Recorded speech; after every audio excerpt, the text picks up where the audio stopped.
On poursuit notre feuilleton de la semaine à Moissac, première ville de Midi-Pyrénées qui a élu un maire du Rassemblement national. Ce maire est l'un des symboles de la dédiabolisation du parti. À un an de la présidentielle, Romain Lopez apprend à gouverner et à composer avec les communes voisines. Troisième épisode de cette série signée Patrick Noviello et Thierry Villégier. Ce jour-là, Brigitte Barège, alors encore maire Les Républicains de Montauban, a invité dans sa ville son collègue biterrois Robert Ménard, proche du RN. Dans l'assistance, Romain Lopez écoute attentivement. Pour lui, entre maires comme entre certains partis, on partage des méthodes, mais aussi des valeurs. Sur ma liste, il y avait des gens essentiellement de droite, mais aussi de gauche.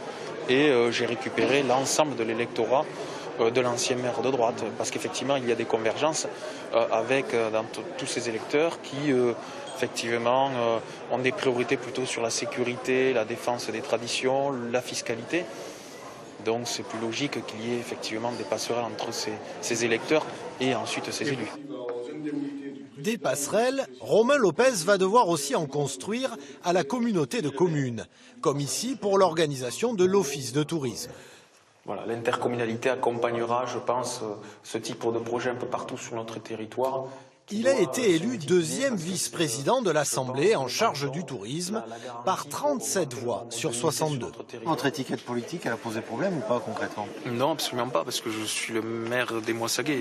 Je ne suis pas le représentant d'un parti, comme mes collègues sont les maires de leurs administrés, pas des représentants de partis politiques. Et pourtant, notre équipe de tournage n'est pas forcément la bienvenue. Pour certains élus ici, parler de Romain Lopez, c'est faire le lit du Rassemblement national. Mais face caméra, les discours sont plus lisses. Il a été choisi par ses habitants et puis en plus à une forte majorité. Donc à partir de là, nous sommes obligés de composer avec lui et pour l'instant cela se passe bien. Ça ne change rien du tout. Nous étions 22 communes, nous sommes 22 communes. Il y a un changement de municipalité, c'est un choix des Moissaguais. Gageons que tout ceci se passe du mieux qu'il soit. En tout cas, tout le monde y a intérêt à ce que cela fonctionne, sinon on s'isole très vite.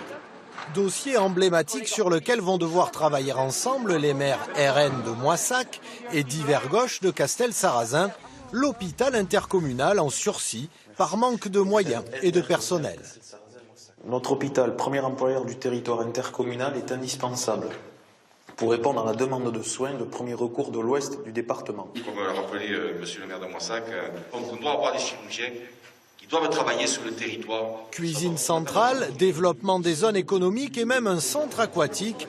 Les projets en commun à venir ne manquent pas, comme d'autres sujets plus clivants aussi, taux d'imposition ou orientation budgétaire. Voilà, Moissac à l'heure du Rassemblement national, dernier épisode de notre feuilleton demain.